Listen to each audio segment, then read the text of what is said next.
Hello, good morning student. Welcome to online class. Open your book Hindi literature chapter 8। Chapter 8 बच्चों part 8 है आपका missile man से बातचीत। ये मिसाइल मैन मतलब क्या हुआ, इनका नाम है अब doctor Abdul Kalam. Missile man को डॉक्टर अब्दुल कलाम के नाम से जाना जाता है। ये भारत के 11वें राष्ट्रपति थे और प्रतिभाशाली लेखक भी थे। बच्चों इनका जन्म हुआ था 15 अक्टूबर 1931 को रामेश्वरम में तमिलनाडु के मुस्लिम परिवार में हुआ था। इनकी मृत्यु 27 जुलाई 2015 को शिलांग मेघालय में हुआ था। इनके पिता का नाम था जैनुल अब्दीन नाम था और इनके पिता एक नाविक थे जो नाव चलाते थे। और माता का नाम था आसियम्मा जो एक साधारण गृहिणी थी, घर में खाना बनाने का काम मतलब अपना घर संभालती थी। और बेटा आपको क्या पता है डॉक्टर ए पी जे का फुल फॉर्म क्या होता है? डॉक्टर ए पी जे का पूरा नाम होता है अबुल पाकिर जैनुलाब्दीन। ये इनका पूरा नाम होता है। तो डॉक्टर अब्दुल कलाम जो हमारे भूतपूर्व राष्ट्रपति थे, डॉक्टर अब्दुल कलाम का छात्र जीवन अत्यंत बहुत ही संघर्षमय बीता। इनका जो बचपन था, बाल्यावस्था था, बहुत ही कष्टमय बीता। निर्धनता होने के कारण इन्होंने समाचार पत्र को भी बेचा है। विपरीत परिस्थितियों से लड़ते हुए उन्होंने उस मुकाम को हासिल किया जो सुविधा संपन्न छात्रों के लिए मुश्किल भी होता है। मतलब जिन छात्राओं के पास सारी सुविधाएं उपलब्ध होती हैं फिर भी वो इस मुकाम को, इस सफलता को, लक्ष्य को नहीं प्राप्त कर सकता है। लेकिन हमारे भारत के 11वें राष्ट्रपति डॉक्टर अब्दुल कलाम ने एक ऐसी ही मिसाल को प्रस्तुत किया है। आइए हम इस साक्षात्कार को पढ़कर महामुहिम के बारे में कुछ विचारों को जानते हैं। तो आइए हम अपने पाठ में बेटा ध्यान से देखिएगा इस चैप्टर को। हमारे भूतपूर्व राष्ट्रपति अब्दुल कलाम के विषय में वार्तालाप बच्चों छात्रों से इन्होंने किया है, उसके बारे में पढ़ते। पूर्व राष्ट्रपति स्वर्गीय doctor A P J Abdul Kalam बच्चों से बहुत ही लोकप्रिय थे। बच्चों के प्रति उनका एक व्यापक दृष्टिकोण था। क्या था? बच्चों के प्रति उनका एक व्यापक दृष्टिकोण था। डॉक्टर कलाम ने अपने ही अंदाज में बच्चों की आंखों में भारत निर्माण के सपने सजाए थे। मतलब उन्होंने बच्चों के, छात्रों के आंखों में भारत के निर्माण के सपने सजाए थे कि जो कार्य मैं नहीं कर सकता या नहीं कर सका वो हमारे आने वाले छात्र हमारे सपनों को साकार करेंगे। बचपन में पक्षियों की उड़ान से प्रभावित होकर भारतीय मिसाइल प्रक्षेपण का मार्ग प्रस्तुत करने वाले डॉक्टर कलाम की इच्छा थी कि 2020 तक भारत पूर्ण रूप से विकसित राष्ट्र बन जाए। क्या उनकी इच्छा थी?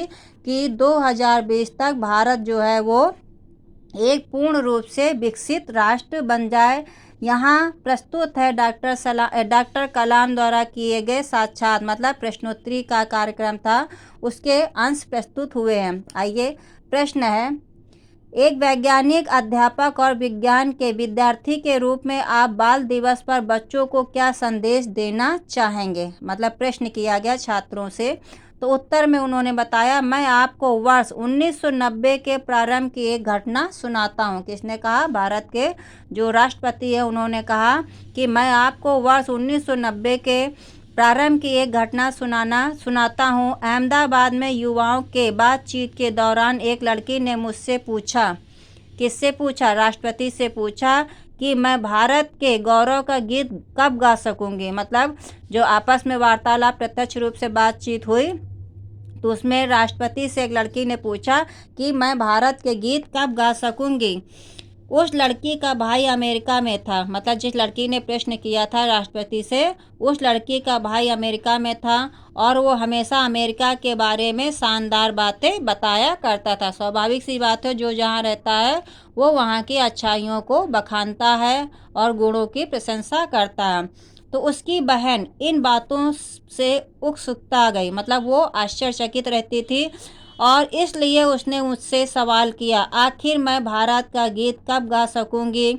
मैं उसे क्या जवाब देता। मैंने उसे 2020 के भारत के अपने सपने, अपने विजन, मतलब विजन मीन्स होता है बेटा लक्ष्य, क्या विजन मीन्स होता है लक्ष्य, के बारे में बताया और उसे इस बात का विश्वास दिलाया। किसे विश्वास दिलाया? उस लड़की को विश्वास भरोसा दिलाया कि 2020 तक वो भारत के गौरव के गीत जरूर गा सकेगी। उस समय सारे देश में ऐसा ही हताशा, मतलब निराशा का, मायूसी का माहौल था। लेकिन पिछले कुछ सालों से युवाओं से बातचीत करते समय मुझे उनकी सोच में स्पष्ट परिवर्तन नज़र आता। अब वे मुझसे प्रायः पूछते, मैं अपने देश के लिए क्या कर सकता हूँ। स्पष्ट है कि हमारे युवा भारतीय राष्ट्रीय विकास के लिए आगे आना चाहते हैं और हाथ बटाना चाहते हैं। पिछले 6 माह में मैंने तो यह नया ही बदलाव देखा। सवाल करने की बजाय अब हमारे युवा मुझे बताते हैं कि मैं ऐसा कर सकता हूँ। मतलब राष्ट्रपति के सामने युवाओं ने, जो हमारी यंग युवा पीढ़ी है, उन्होंने अपने राष्ट्रपति से कहा, हमें हम ऐसा कर सकते हैं, राष्ट्र ऐसा कर सकता है। भाई हमसे ही राष्ट्र है तो हम राष्ट्र के लिए ऐसा कर सकते हैं। हमें देश के हर बच्चे में इसी प्रकार की चेतना, मतलब जागरूकता जगानी है। किसके विषय में? मतलब राष्ट्र के नई युवा पीढ़ी के बारे में हमें चेतना जगानी है। दूसरा क्वेश्चन था कि आज के समय में विद्यार्थी जीवन कैसा होना चाहिए। उत्तर मिला कि प्रत्येक विद्यार्थी के जीवन का एक निश्चित लक्ष्य होना चाहिए। मतलब जो हम लोग अध्ययन तो करते जाते हैं लेकिन कोई एक एम नहीं होता है, तो पढ़ने से पहले हमें एक लक्ष्य निर्धारित करना चाहिए। उन्हें हर स्रोत के विषय में जानकारी देनी चाहिए। ठीक है, मतलब हमें हर किसी विषय के बारे में उसे जानकारी देनी चाहिए, चाहे वो शिक्षकों से मिले, चाहे वो किताबों से मिले, चाहे इंटरनेट की अच्छी साइट से मिले, या फिर भले लोगों से मिले। मतलब जो हमने जितने अच्छे लोगों से संगत कर रखी है, या वो हमें गाइड करें। और उन्हें धैर्य निष्ठा के साथ कड़ी मेहनत करनी चाहिए। सोच तो लिया कि हम डॉक्टर बनेंगे, बस हम मेहनत नहीं करना चाहते, तो उसके लिए हमें अपनी सोच और कठिन परिश्रम को भी करना होगा। जैसा कि कल मैंने आपको वीडियो में बताया कि कोशिश करने वालों की कभी हार नहीं होती। तो प्रस्तुत पाठ से भी आपने सीखा कि हमें किसी भी एम को, लक्ष्य को पाने के लिए उसे हमें निरंतर कठिन परिश्रम करना पड़ता है, तब जाकर हम अपने विजन को, लक्ष्य को प्राप्त कर सकते हैं। दूसरा क्वेश्चन था बेटा, इंटरनेट और संचार क्रांति के इस जमाने में बच्चों के विकास में माता पिता और अध्यापक क्या भूमिका निभा सकते हैं। उत्तर था कि रॉबर्ट मेटकॉफ का नियम है कि किसी नेटवर्क में जितने अधिक संचार बिंदु होते हैं, उसके वर्ग के अनुपात में उसकी क्षमता, मतलब योग्यता बढ़ जाती है। दूसरे शब्दों में, अगर किसी बच्चे के माता पिता और 2 अध्यापकों को कंप्यूटर नेटवर्क की जानकारी है और वे बच्चों की जानकारी बढ़ाने में हिस्सेदार है, तो उनकी जो मतलब सम्मिलित एकत्रित क्षमता को मात्र 4 व्यक्तियों की क्षमता के बराबर नहीं, बल्कि 4 का वर्ग यानी 16 व्यक्तियों के बराबर हो जाती है। माता पिता और अध्यापकों की भूमिका इसी उदाहरण से समझी जा सकती है।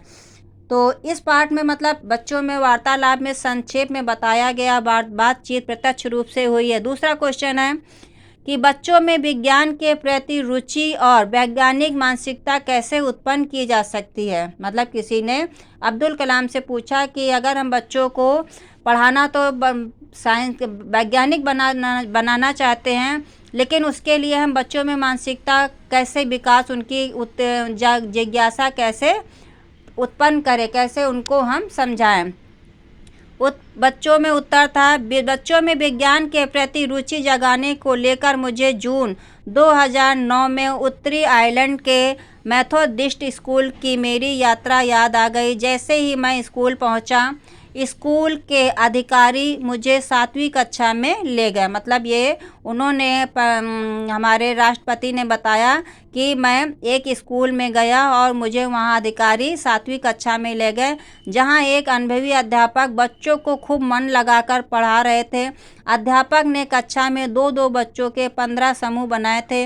हर समूह अपनी अपनी टेबल पर सौर तथा पवन ऊर्जा किट पर काम कर रहा था। अध्यापक ने बच्चों को सौर तथा पवन ऊर्जा तैयार करने का सिद्धांत समझाया था और फिर उनसे उस किट के प्रयोग करने को कहा। तो बच्चों, ये तो आपको इतना समझ में आया। अगले टर्म में मैं आपको इसी के आगे आपको समझाऊंगी और कोशिश करिएगा पूरा चैप्टर पढ़िएगा।